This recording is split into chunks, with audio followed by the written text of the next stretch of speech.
Okay. We'll call the meeting to order, everybody. We're going to begin tonight with a public hearing. We ready to get right into it? Okay. The public hearing, just for the record, is public hearing for CU-2-24, conditional use application for excavation in steep slopes and poor soils on 10.6 acres, otherwise known as the Tobin subdivision at 5351 Klein Hollow Road, tax parcel 49,15,000,245 R2 zoning. So with that, do we want to have the applicant come up? Yes. All right. And then please just introduce yourself for the record, sir. Good evening. My name is Chris Kearns with Eco Land Solutions. And the Tobin plan of lots, Tobin subdivision plan, if you will. So I'll give you a brief breakdown of it, and then you guys can feel free to ask me any questions you want. The property is about 10.6 acres. It's just across from Barrington Heights on Klein Hollow. It's basically directly across from the entrance to Barrington Heights. All we're doing is proposing a private driveway back the property and getting 3 lots on it. The property is really not conducive to being developed in a more traditional way and with any more denser uses. It's further inhibited by a large gas easement that goes through the property. It's 60 feet wide, 60-foot wide right-of-way that also hinders its use. So as I said, we'd be planning on putting a private roadway back in to access the better part of the property, which is the flatter areas that are up and top towards the rear. And we're planning to put 3 lots back there, and it'll just be the remainder of the property left out front with the road frontage. So as was mentioned, the purpose for the conditional use is due to the presence of steep slopes on the property. So it requires the approval of that. We had a geotechnical engineer come in, ACA. They came in and did their test pits and their geotechnical report with the recommendations. There are some poor soils on site, but it's nothing that's not, it's all able to be remedied in the field, with things like over excavation and bringing good material in. There is good material on the site. It's just there are areas with these poor soils that they got to address, and that'll be all monitored during construction and tested accordingly to make sure there will not be any issues in the future. And that is basically it. We did do a grading plan and, profile the driveway. It's going to be a private driveway like some of the other ones that you guys have seen come through here in the past. It's 15 feet wide, which has been kind of the precedent that's been set by the municipality for the minimum width of these private driveways. And it'll be at the 15% slope maximum or less. So we meet that ordinance. So we did take it that far. So we wanted to come in and get the steep slope conditional use out of the way first, and we'll be coming right back in with the land development plan, assuming the council votes to approve this and move this on. And with that, I'll turn it over to any questions you folks might have. Okay. Council, questions or concerns about the excavation, proposed grading? Okay. Mike, staff, anything to add before we move on? I'm not sure if you want to add anything else. Planning Commission recommended approval, specific conditions were attached. Okay, wonderful. And Mr. Kearns, you have no issues with the conditions proposed by the municipality? No. Okay. They were all standard stuff relating to the issues that came up in the letter. Yeah. Further reviews during subdivision and land development, adhering to the geotechnical report and recommendations and things of that nature. Okay, wonderful. Hearing no further questions from council at this point, is there anyone from the audience who would like to speak on this conditional use specifically? We'll have another period for different public comment. Okay, seeing no one that would like to speak from the public, can I have a motion to close the public hearing, please? Motion to close the public hearing. All those in favor, please say aye. Aye. Aye. Okay, These aren't working. thank you. They weren't working last night. That's not good. Okay, with that, the public hearing is closed. Thank you, everyone. Could I please have a roll call, Verdale? Mr. Dice, Here. Mr. Stepanovich, Mr. Lemak, Mr. McKenna, Here. Mr. Diakopoulos, Here. Mr. Olszewski, Mrs. Ling, Present. Mayor Sinan. Here. Please stand for the Pledge of Allegiance. I pledge allegiance to the flag of the United States of America and to the republic for which it stands, one nation, under God, indivisible, with liberty and justice for all.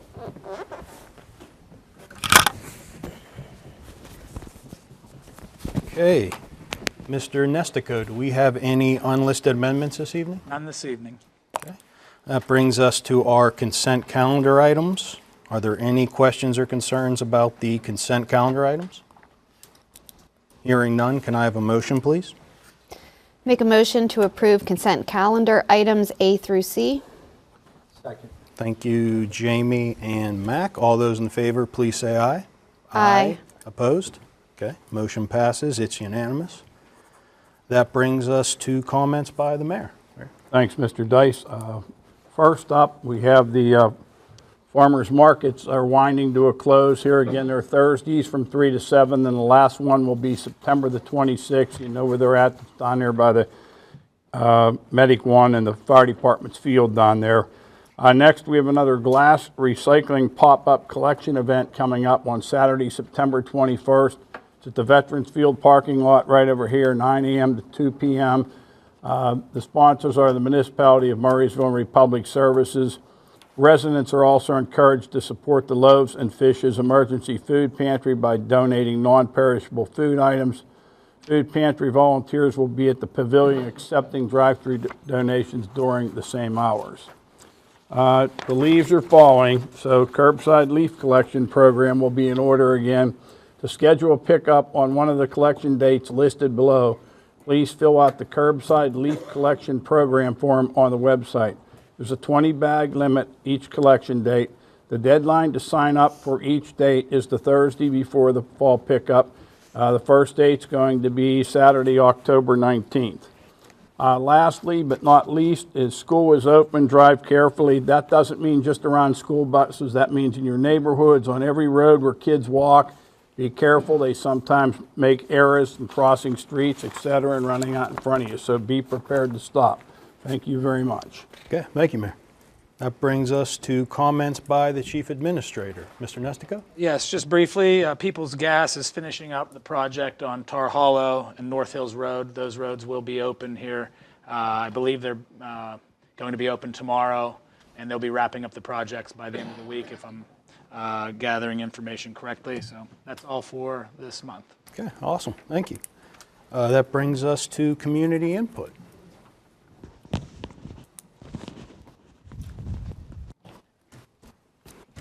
Okay, thank you. Okay, we'll start with Mr. Ronald Wolf.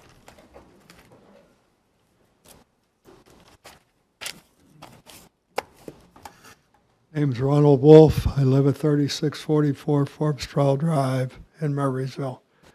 I have a new issue to discuss. There's a little lot at the corner of Gun Club Road and Logan's Ferry. And I think maybe a landscaper or somebody's using it now to dump landscaping materials there. Now all of a sudden building materials are there and carpeting, and it's starting to look like a landfill back there. So it'd be nice if somebody would go up there and check on that, find out what's going on there. I absolutely. Because it's pretty unsightly. I absolutely agree. Yeah. So, Mr. Nestico, can we make sure we get that at the corner of Crowfoot and Logan's Ferry? Gun Club Road. And Okay. Oh, Yeah, Gun Club. Gun Club. Logan's Ferry. Yeah. My other issue is the sewer system still. I got several articles here where everybody's gotten loans, grants, and money to build and do everything with their sewer systems. I want to know why FITSMA hasn't gotten any grants or federal money to do this Haymaker Run line and get it straightened out so that when it rains, I don't have a yard full of feces. I got some articles in the paper I'll give you that you guys can look over. And I still have a request that why hasn't council required them to have their meetings televised at this location? Going to that Fitzmill location's a nightmare, isn't it, this time of year? It's pitch black, you're down over that hill, there's deer running around and everything else. I'm 80 years old now, and I'm not that confident going down over that hill and not running into a deer or something. So, and my other question is, did Fitzma ever come up here and give a talk about what was going on down there with Haymaker Run and all this other stuff? Have you ever done that? They generally gave an update, and if you recall. I mean, here. Have they given an update here to the people in this borough? Yeah, and if you recall, the mayor read recently the report. Well, I know he went to the meeting, and I heard that one, but I missed several meetings, and you guys canceled a couple on me. I was sitting out front, and Mayor probably was hiding in here looking and saying, I'm not letting him in. Let me say something. Late last week, I did have a discussion with Mr. Kerr from FTMSA and asked him what the holdup was at this point for your project. And he says, we're just waiting for DEP approval. As soon as we have DEP approval, we're moving ahead. Yep.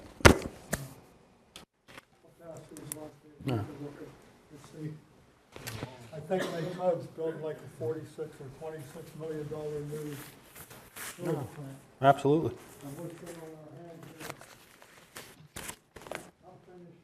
All right, thank you, Mr. Wolf. And I'll take these concerns to FDMSA on Thursday. With that being said, though, for the good of the order, is there anyone else who would like to speak? Ma'am? Yes. Please just say your name and address for the record. Hi, Council. My name is Melanie Mills, 6025 Forbes Hollow Road, Export, PA. I'm not sure if this is an appropriate place to ask, but I just had a number of neighbors come to me this week, and I was the only one able to come this evening. So for clarification, and concerning the parcel on 6027 and 6037 William Penn Highway, the westerly parcel is 6027. The current Westmoreland GIS map shows that that was transferred to VFD Development at Murraysville LLC in August, but the easterly parcel, which is 6037, about 6 acres, currently is listed as the previous owners, which was James Nooner and Sunchai. So the community is wondering if you could clarify, because the paper was not clear, which of those properties have sold and which is still on the market. I have multiple sources that are confused, one including a real estate agent that says that one parcel has been removed and is not currently for sale anymore. Wes, Mike? Yeah, the western parcel was sold. The eastern parcel is not. Okay. Can you confirm if that is leased or the easterly parcel is leased? Beg your pardon? Can you confirm or deny if the easterly 6 acre is currently leased by Victory, or is that still? I have no idea the status of the eastern parcel, but the western parcel was sold for the Caliber Collision project. Okay. So in the GIS map, that is only listed as 2.74 acres, which is less than what Victory had originally proposed as 3+ acres to develop. I know it's the smaller of the two parcels. I don't off the top of my head know the specific acreage. Okay, and if council is able to provide information, has that development received PennDOT approval? Are we aware? No, for their highway occupancy permit, that hasn't come in yet. Okay. And the second question is, has council approved, which I believe you're voting on tonight, the sewer tie-in? I believe that, yeah, tonight we're voting on the sewer aspect of it, yes. Okay. Just for council's awareness, the neighborhood is still very much aware, noticing, and very curious as to how you're going to continue to look out for them in the future. That's all. Thank you. Absolutely, and I think that's very fair for everyone in that neighborhood to hold us accountable and let us know if they see anything that shouldn't be there, so thank you. With that being said, would anyone else like to give public comment? Okay. Seeing no takers, we will go on to liaison comments and committee reports. Eli? No update on the pension fund. It's not going to meet again till is it September, I think. So, yeah. Awesome. Jamie? Planning Commission met a week ago on September 10th. Public comment included Summerhill residents still concerned over the second phase of construction. Planning Commission did not pass that on to council yet. Parking lot paving at Coltech, which is on our agenda. Basically, they just want to take their gravel lot and turn it into pavement. And the general business overlay was discussed, which we're going to do tonight, so you'll get that all over. Okay. Next meeting is October 8th. Wonderful. Thank you. Matt? The Parks and Recreation meeting was last week, but it actually had to be canceled because they didn't have enough members that were able to attend. So they're rescheduling that. It should be rescheduled for probably a week or so. Okay, awesome. FDMSA meets this Thursday at 6 p.m. and we'll have a robust discussion, Mr. Wolf, I'll make sure. With that, we will go on to our workshop items this evening. There is only one under community development, and that is 11A regarding a general business overlay discussion. So, Mr. Nestico, do you want to kick us off? Sure, yes, and it's incorrectly listed as item 9A in your packet, so I apologize for that. But this will be discussion of the general business overlay. Mr. AJ Schwartz is here from EP&D, the consultant that has been working through this process. They've been presenting to the Planning Commission, and now we're prepared to give council an update as to the progress of this zoning examination, if you will. So I guess I'll maybe turn it over to AJ to provide an update to council. Do you have a slide or? I mean, I'm drive. You can do that. Okay.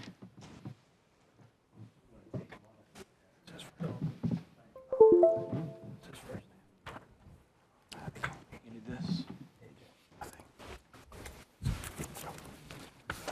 Thank you. What's coming around is a hard copy of the same material that'll go on the screen.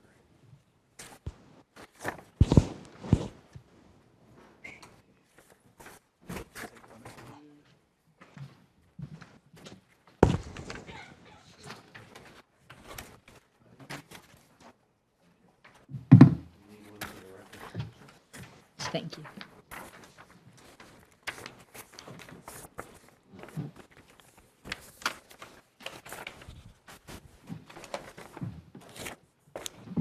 Pull the slide up. There we go. All right, so Planning Commission has been working pretty diligently. Oh, speak in the microphone, sure. Yeah, no, thank you for reminding me.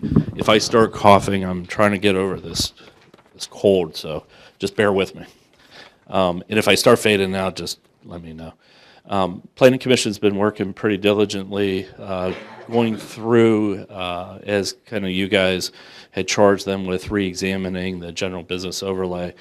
The little packet I handed out is a quick recap. It's about 12, 13 slides, pages. I'll just run you through, so this is really meant to be a briefing. Planning Commission still has a little bit of work to do before we come with actual ordinance. And in the end, we'll talk about kind of what we see as schedule in terms of that.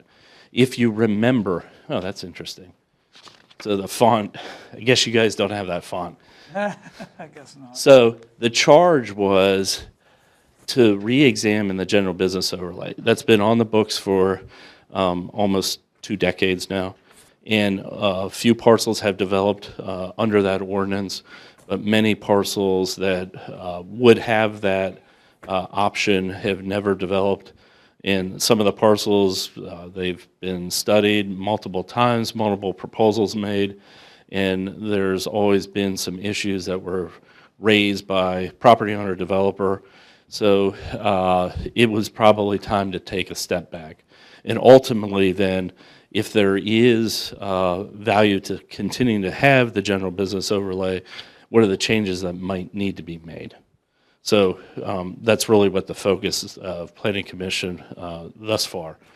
The next page has 2 maps. The one on the left is, which I apologize, I can't remove the gray shade to really let you see. On the screen, you might be able to see a little bit better. All the red area is the parcels that are subject to the general business overlay.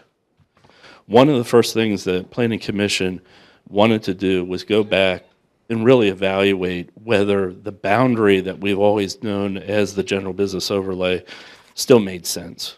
And so you'll see the proposed boundary is the one that's on the right side. And there's multiple colors. I'll get into kind of the concept of what the colors mean in terms of these sub-districts. Anything that is red, blue, or green is a part of the general business overlay. And you'll see that there's clearly differences. If you go up into the northeast corner, the one on the right side, the land area that is being proposed is significantly different than the current boundary of the business overlay, as well as when you're headed towards New Kensington. Some of those lands are challenged. Well, I'll call them topographically challenged properties. They're either largely floodplain area or they're steep slopes. When you're down on the road valley, you look up that hillside, that's all general business overlay. A lot of that land can't be developed. So Planning Commission was really scrutinizing and saying, okay, what actually is land that would make sense? The property owner, a developer could actually utilize what the concept of the general business overlay was, and hence why some of the boundary areas have changed. We also eliminated some of the areas on 22 that, because of parcel size or whatnot, really didn't make sense. As you guys know, some of those parcels between Old William Penn and 22, again, are, I'll call it dimensionally challenged. They can't actually take advantage of the overlay because they can't meet the criteria. So some of those properties, the Planning Commission said, let's just remove them from the boundary itself. The next set of pages gives you more detail here, so you can actually see a zoomed-in version. As I said, as you're moving up towards New Kensington, you'll see a small area or right in the tip of the municipality. Then as you're coming down towards Plum, that land area in terms of the overlay has gotten larger. Now the colors. So one of the concepts that Planning Commission also wanted to explore, and I think it has stuck thus far, when we looked at where the general business overlay was, not all parcels are equal. So some properties are relatively flat or they're larger. Take the old Buncher Farm as an example. That's not necessarily flat, but it's a large parcel. Areas that are across from the Blue Spruce development itself, the shops. Again, there's stream areas, some floodplain area, but largely it's a large flat area. Then there's other places as we go up towards New Kensington, they're real small parcels and they have some slope issues. So what Planning Commission wanted to do was actually break the overlay into 3 distinct areas, which right now, when you look at the legend, there's 5. We'll eventually consolidate those. So they were called sub-districts, because what we could do with the sub-districts is tune standards to the uniquenesses of each of those sub-districts. So whether it's land use, whether it's dimensional standards for the lots, landscape requirements, etc. And so sub-district A would be containing different types of uses than you would find in sub-district C, as an example. And one of the other things, as we started moving through, this is the area down as you're entering into Allegheny County. One of the other things that they wanted to do was really utilize the sub-districts to deal with adjacencies of existing development. So we could tune things like landscape standards, lighting standards, specifically to geographic areas. So what's happening in this area is not the same as what will be happening as you move towards Delmont on 22. So the sub-districts, I think, as we've progressed, as I said, seem to be a concept that has legs sticking to the wall. And so what we're envisioning is a lot of the detail of the ordinance stuff will be built around the sub-districts themselves. You'll see in later slides, in terms of land uses, where we have a prime, sub-district A, and sub-district A prime. Those will eventually get renamed, just be sub-district A, B. Right now, we think there's probably 4 or 5 as we're working through all this itself. Next set of pages. Again, I apologize for the font replacement. So some of the words are a little jumbled on the screen. You can see it on the handout, maybe a little bit better. What this next set of pages, 3-4 pages, is giving you is the land use permissions the Planning Commission has worked through thus far, and this would be in each of the sub-districts. So one of the things that we had started with was the land uses that you currently allow within the general business overlay. So there's things like PRDs that are permitted. Which PRD is not exactly the same as just purely having townhouses, triplexes, fourplexes, et cetera. We all have a variety of commercial uses. Anything in terms of retail, restaurant, that type of commercial, getting up to more, just as you were talking about the collision center, those types of uses. Those are all permitted today within the business overlay. But then there were some other uses that probably needed to take a step back and say, is that really a use that still makes sense? I'll take a large regional shopping center. So that's one of the uses you call out in your ordinance separately. Different than, say, a small pet store that may be 5,000 square feet, where a regional shopping center is a much larger building footprint. Retail's not the same as what it used to be. So one of the things that Planning Commission wanted to do, and I kind of describe this as right-size things to where we think the world really is now, and adjust standards based on that. So you'll see if you do a comparison, when we come with a real ordinance, full ordinance, I should say, I'll have some sort of comparison so you can see what got eliminated versus what got added. But they really tried to go through and get this to be in sync with kind of modern or contemporary kind of what's going on from a market standpoint. There are some additions in terms of uses, broadening. One of the criticisms of why some of these parcels have not developed is they probably weren't as conducive, maybe because of the lay of the land for the uses that were permitted, but they would be good sites for other uses. So you will see there's some new uses that don't fall in the current ordinance. The other thing, and I'm going to go back a slide or 2 slides, is to residential. One of the things that Planning Commission wanted to do was better tune where residential uses would be permitted, and specifically PRDs. So right now, when you read through the ordinance, any of those residential uses could occur on any of the properties within the business overlay. And I think Planning Commission taking a step back, looking at that, saying, do we really, are some of those residential uses really appropriate on the 22 corridor for certain parcels? Those, hence the sub-districts, those uses were then restricted. So anytime you see a P that's a permitted use, an NP is not permitted. So the uses are permitted throughout the entire overlay.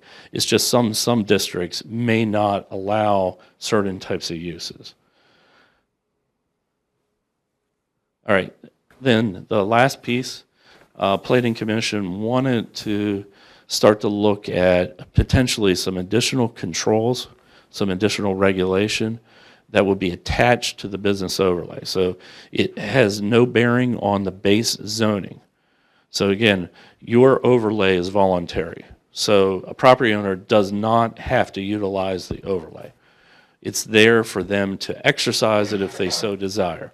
So in most cases, the business overlay, the way it's structured today, we tried to maintain kind of what the intent was, that if you wanted to do this voluntarily, you may have gotten some flexibility in things like setbacks, parking standards, et cetera, but in return, you had to provide more landscape buffering, those types of things. So you had to give something to get something. So we tried to stay, Planning Commission didn't want to lose that concept whatsoever.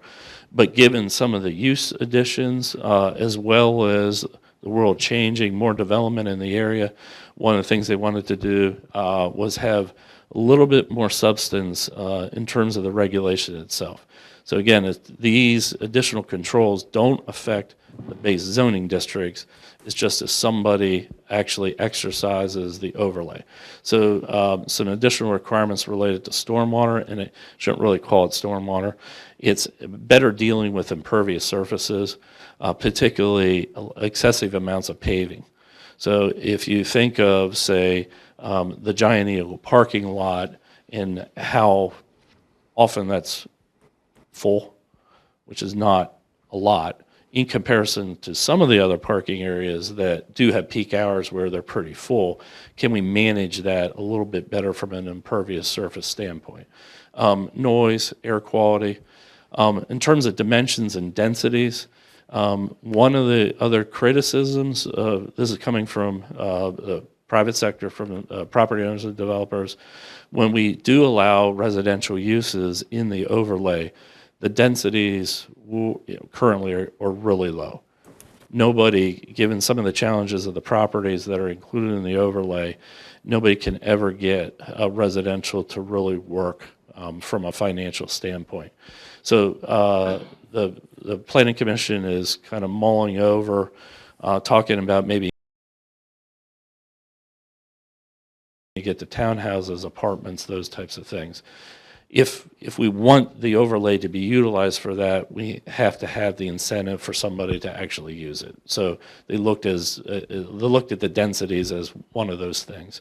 Some building heights, giving some allowances for a taller building in return for some other stuff, larger setbacks, etc. Land use is covered already. Circulation and infrastructure, traffic management, improving, enhancing kind of the way you've dealt with traffic in the past, adding some additional components, utilities, emergency services, and then design, just as you've in the past with the overlay, you've been successful for getting better, I think, architectural design. That's there, plus a little bit more. So focusing on facades, the amount of glass, glazing, windows, landscape, and slopes. And as you guys know, just your conditional use, Murraysville has some slope areas. And so in some cases, if we provide an incentive to actually do a wall, keep the wall a reasonable size, maybe that reduces, gives you some more landscape area and you don't have 2-to-1 slopes. So last thing, in terms of next steps, what we're envisioning, if you guys think ourselves and Planning Commission are kind of going in the right direction, Planning Commission has some more work to do in terms of, we have a preliminary draft, but it was time to reach out to you guys, and if there's a course correction, it's better to do it now rather than get into all the detail. Some work through that with Planning Commission in the fall, have hopefully with Planning Commission's willingness and approval, or recommendation I should say, have something to you guys so you can have on your agendas for the beginning of the year. So have maybe a draft by the end of the year. I know that's Christmas is probably not the time where you want to read draft ordinances, particularly after you went through all your budget season and all that stuff. But we, from a timing standpoint, we think we could probably hit that. So that would be maybe doing another briefing with you in the early part of 2025, meaning January sometime, once you reorganize and do all that stuff. And again, that's assuming that we keep progressing like we have. And then thereafter, be able to distribute to the county and go through the public review. So questions through about 9 months of time in about 10 minutes. So Thank you very much. Council, thoughts on the initial presentation? I have maybe one question. In terms of how you go through the process to, create these new sort of subdivision redistricts, was there public input or thoughts about there was, public investment that was interested in this type of development in these areas and making your recommendations, or is just simply, hey, this is how we think we can apply? Oh, Yeah. good question. I've been fortunate to work with Murraysville for a number of years. Also, I've actually worked with some property owners and developers on some of the properties. I think sitting down with staff, previous council, as well as planning commission members, kind of went through, I'll call it a diagnostic, basically talked through what were some of the issues that people have expressed over the years because the ordinance has been in place. We didn't go canvass directly property owners. We did not go directly to developers and ask them those questions because we've kind of gotten that over the years. So we use that as basically a starting point. The second thing is, yes, writing ordinances and working for developers in terms of doing land planning. What are the kind of the trends as we see in them today? And that goes back to my comment about retail as we know it today is not the same as it was 20 years ago. So that's where we started formulating some of the recommendations. So it's not a pull it out of the air kind of thing, but we didn't go to a point of actually having public meetings. That's where the public review will come in. Once we have something, our experience has always been once you have words on the page, it's a lot better to be able to present that to the public and get them to react to that. So if there's some suggestions in terms of changing land uses, I think it'll come out at that time. Okay. Other questions or concerns? No, I think at this point, sounds really good in terms of exploring all the options. And again, sounds like it's overdue. So I'm really excited. So to be clear, I report back to Planning Commission, we're on the right track, keep moving. Is that? Well, my one question is though, are we able to separate out, because, the initial discussion was commercial overlay. I am curious as to how much, what I'll just generally call R3 we're gonna have in there. Because, I think there is an appetite for more commercial business. I don't know how much we want to expand the sort of multi-family apartment buildings. Those generally get a lot of pushback, and I don't know that we necessarily need to just open that up. But again, we can. I'll go back and talk to Planning Commission. In fact, that's one of the things. They thought it made sense to broaden that. Yeah. In terms of the residential uses. Yeah. I think there's a lot of, to get back to kind of your question, with some of the areas, if there's redevelopment in the future, how will some of that stuff redevelop? And I think that's where Planning Commission is this a place that we can actually have housing? Yep. I need a big enough land area. I can't do that on a 3-acre parcel on 22. If I have 20 acres and some of the frontage is commercial, but the back side is residential, that's where they were coming from. But we can definitely go back and talk about Yeah, and that's also a thought too. I mean, if it does incentivize development, that's almost a reason of, hey, maybe we don't want to open the floodgates totally, but here's how we incentivize development by saying, hey, build your business here, and maybe then on the back end, there's some R3, things like that. I agree with that. Because I think that, just as a community, some of the older community members are in houses, stairs and whatnot, maybe older homes that we'd like to keep them in this community here, but there's just a lot of times not options as far as that. So I think that's where that would benefit. Absolutely, and that's where the sort of, nice PRDs that we do, I know Kaysen has built a few PRDs that were specifically targeted towards seniors and one floor and things like that. That's certainly a little different than an apartment building. Apartment building, And even if you absolutely. think of recently, it was quite near Plumboro, but someone wanted to build a apartment building type senior care home, and it was not well received, Yeah. So Yeah. there's the difference between sort of the PRD and the townhome model and the everybody gets a 600 square foot apartment,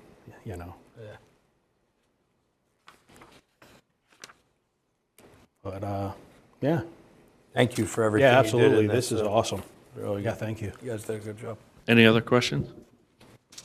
All right. Okay. Thank you. Awesome. No, thanks again. Thank you. Okay. That will do it for our workshop items this evening. That'll bring us to our action items. Can I have a motion for 13A, please? Yeah, motion to consider approval of the 2025 through 2029 Capital Improvements Program. Second. Thank you, Eli and Jamie. And I guess J.C., thank you. Hello, Mayor and Council.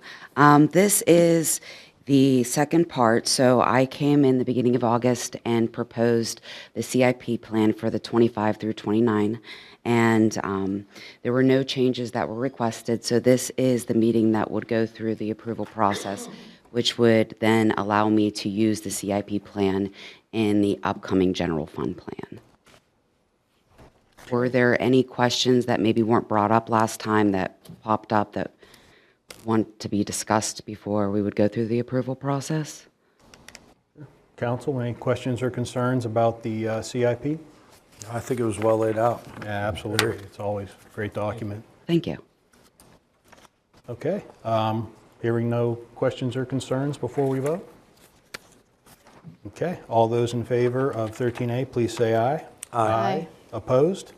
All right, the CIP passes. It is unanimous. Thank you, J.C. Thank you. That brings us to 13B. Can I have a motion for 13B? I'll make a motion to approve ordinance number 1091-24, an ordinance amending Chapter 157 of the Code of the Municipality of Murraysville, establishing noise standards and requirements for all land use activities within the municipality of Murraysville. Second. Thank you, Mac and Jamie. Michael? Yes, as we've previously discussed, we're here now for the adoption process, but as we talked about last meeting, the municipality did contract with Babbage Acoustics as a consultant to prepare a revised noise ordinance. They took the existing noise ordinance and kind of stripped it down. It had a lot of complexities to it as far as how to measure sound in various parts of the community and just the way that the noise levels were evaluated. So they stripped it down after studying various locations within the community and kind of simplified everything so that we have a more straightforward process for analyzing sound coming off of properties whenever development should occur. So this is the completed product. Babbage Acoustics has reviewed the final ordinance, and staff recommends adoption of the revised noise ordinance. Okay. Council, questions or concerns? I have a question. In the previous noise ordinance, I believe there were different hours for weekdays versus weekends, but now this is a straight 7 a.m. to 10 p.m. in this. That may be correct, yes. So I was wondering what the motivation was behind that, because I'm just thinking, 10 p.m. on a Sunday's kind of late. I believe, if I'm not mistaken, I believe that the timing was decided through court decisions on Is that what it the way was? that they measure, I guess, daytime versus evening hours, because they did make that change, and I think that was one of the comments, and I can look back to that. Well, I know But if you I had recall said- offhand, I think that they brought in the time because of previous court hearing. Okay, I was wondering, because I know you had said previously that that was why we were looking to make some changes, and if that was one that was made because of that. It was. Thank you. Okay. Any other questions or concerns? Yeah, definitely a needed update, that's for sure. So with that, all those in favor, please say aye. Aye. Opposed? Okay, 13B passes. It is unanimous. That brings us to 13C. Can I have a motion, please? Motion to consider approval of 2025 minimum municipal obligation, or the MMO, for non-uniform and police pension plans in the amount of $594,685. Second. Thank you, Eli and Jamie. JD? Hi again. So this is the annual calculation that is done this time of year to prepare for the budget that is being prepared for next year. It is $5,525 less than last year's calculation, and that primarily was due to the change in the police pension. We had 2 officers retire, and the chief of police also retires. So we have newer officers coming in that have the salaries are less than what the senior police officers have. Additionally, the longevity is going to be less because we have those senior officers that retired. Now, the non-uniform pension was calculated to be about $2,200 more than last year's, but it netted to make that $5,525 less savings from the 2024 MMO calculation. Now, we do get state aid. I have not received the state aid figures yet, but when the general fund is proposed November 1st, those figures will be included in the budget so I can update everybody on what the state aid is. Typically, the state aid ranges anywhere from $325,000 to about $408,000, offsetting the MMO that was again calculated at $594,685. Okay. Questions or concerns from council? Pretty straightforward. I don't know if we even really have a choice, but. Right. Okay. All those in favor, please say aye. Aye. Opposed? All right, motion passes. It's unanimous. Great, thank you again. Okay, that brings us to community development. Can I have a motion for 14A, please?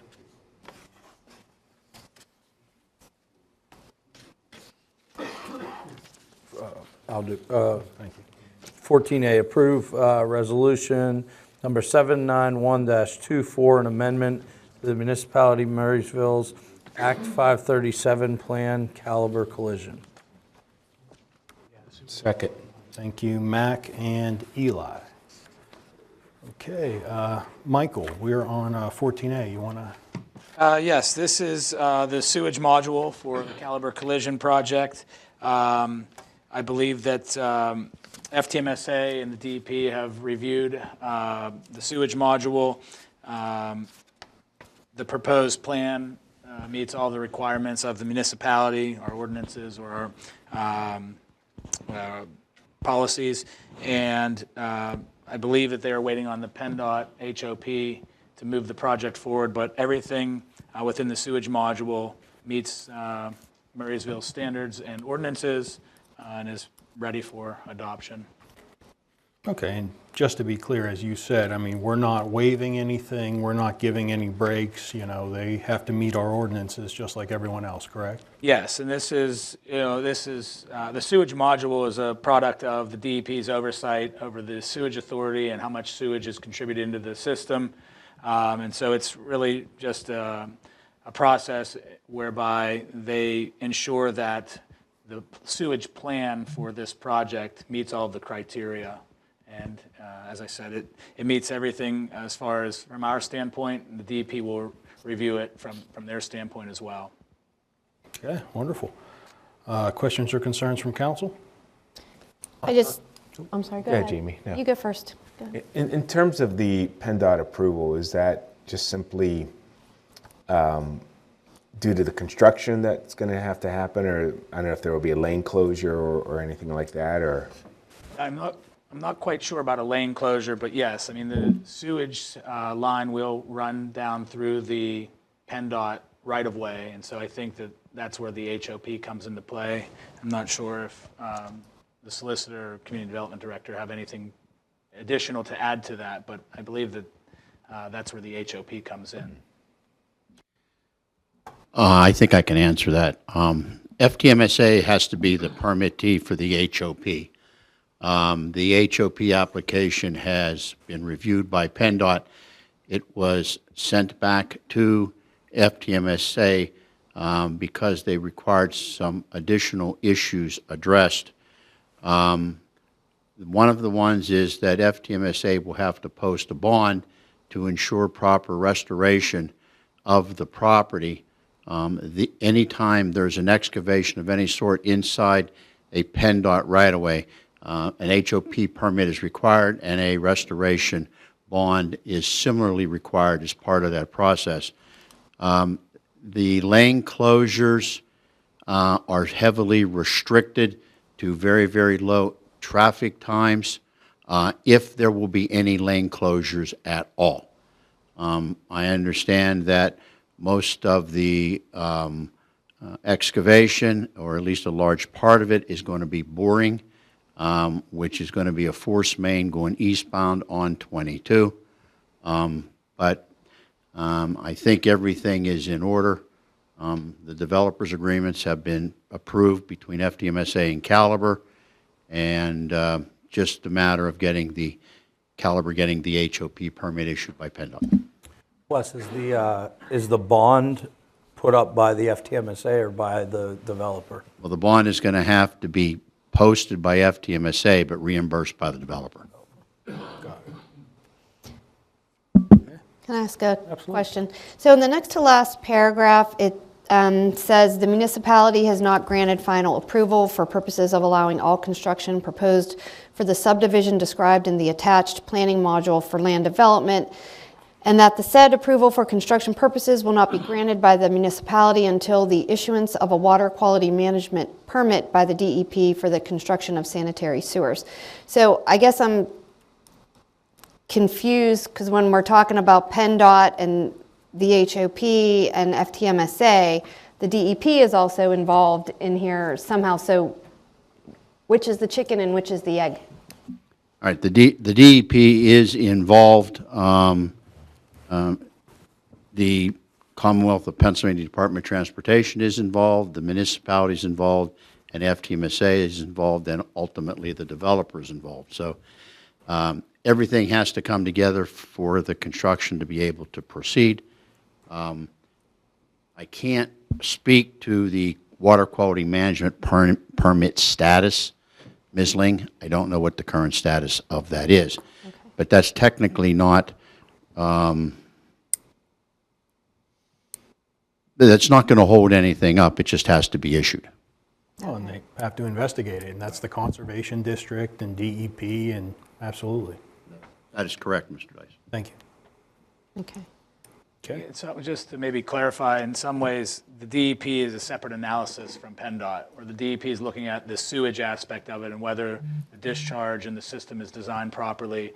And PennDOT is obviously involved from a highway standpoint because they would be going in the highway right-of-way to actually achieve the sewage line itself. So they're kind of two separate functions, but again,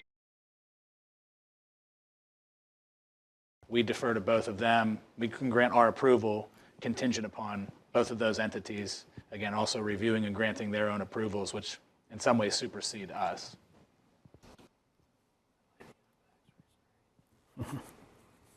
You know what, sure. Normally I don't allow this, but if you can just ask a few questions just to make sure that the residents are okay. Thank you. Very much appreciate that.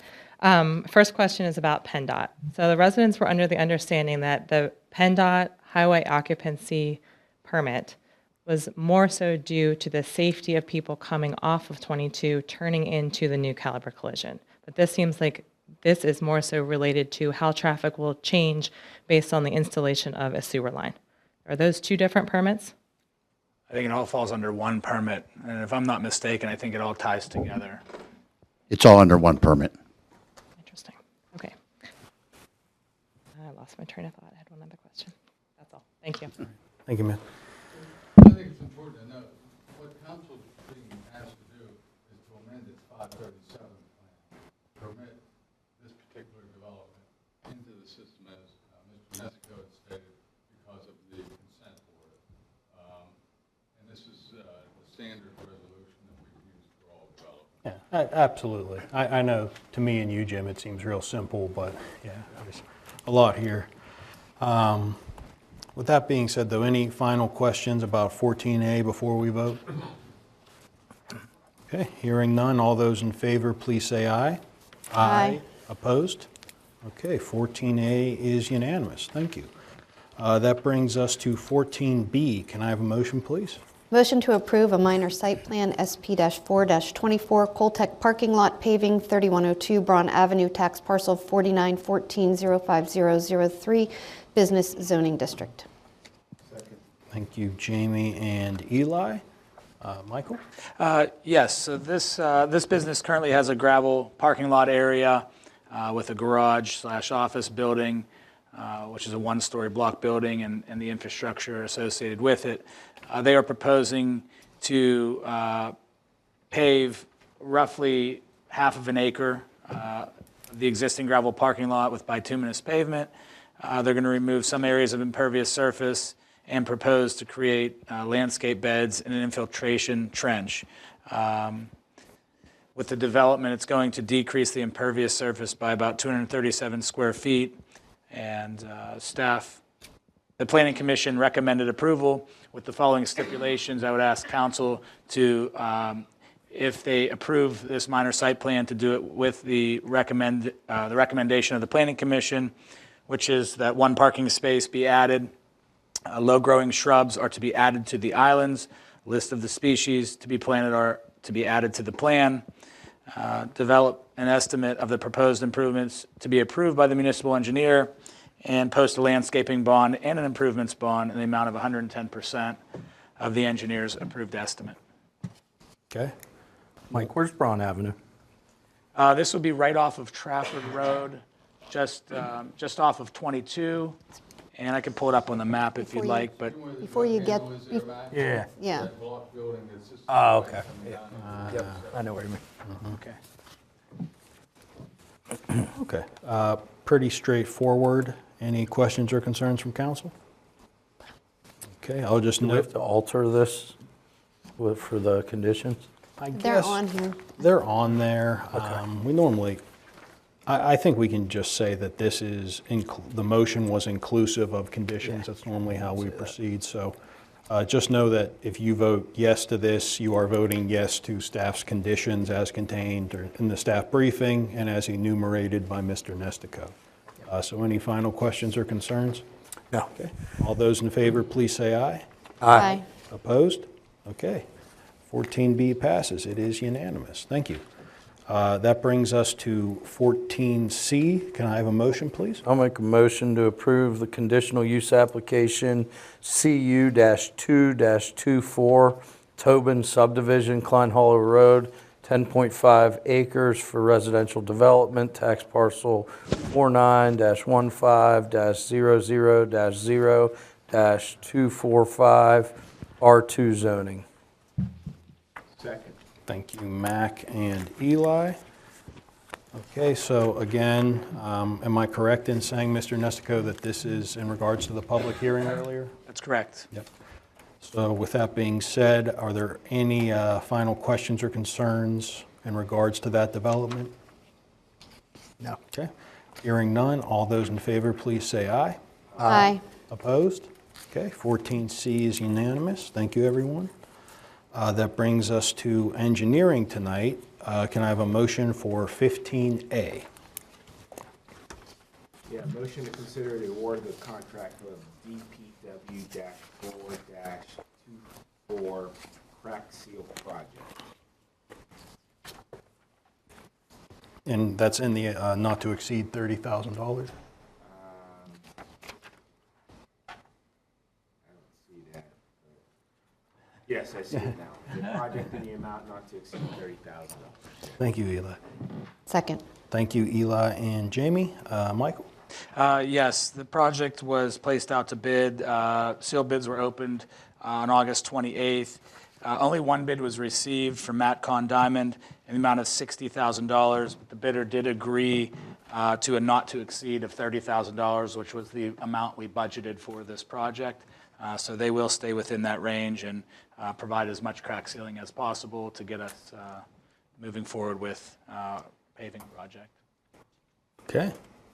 as always, is necessary. So any questions or concerns before we approve the crack ceiling project? Okay. All those in favor, please say aye. Aye. Opposed? It is unanimous. Thank you, everyone. That brings us to 15B. Can I have a motion, please? Motion to consider awarding the DPW-6-24 Old William Penn Bridge Rehab Project. Second. Thank you, Jamie and Mac. Michael? Yes, as you are aware, this is the old William Penn Bridge repair that's near Griff's Ice Cream Shop. The bids were opened last week, Monday, September 9th. There were 4 bidders. The low bidder was Kirkland Contracting in the amount of $170,000. Staff would recommend council award the contract for this project. The project itself will likely begin here in the fall. It is estimated to be a 45-day repair. If you recall, we decided earlier in the year that it was going to be a full closure of Old William Penn with detours in place while the rehab is taking place. So it will be certainly an inconvenience for the 45 days, but hopefully the project will move along smoothly and wrap up here also in the fall as well. Okay. Obviously a big project. Any questions or concerns from council? Okay, and I'll just note that we are awarding this to Kirkland Contracting in the amount of $170,000. No final questions or concerns. All those in favor, please say aye. Aye. Opposed? Motion passes. It's unanimous. Thank you, everyone. Any old business from anyone this evening? Any new business? Okay. We do have an executive session tonight to talk about potential litigation. There will be no action coming out of that executive session, so can I have a motion to adjourn, please? Motion to adjourn. Second. Thank you. All those in favor, please say aye. Aye. We're adjourned. Thanks, everybody.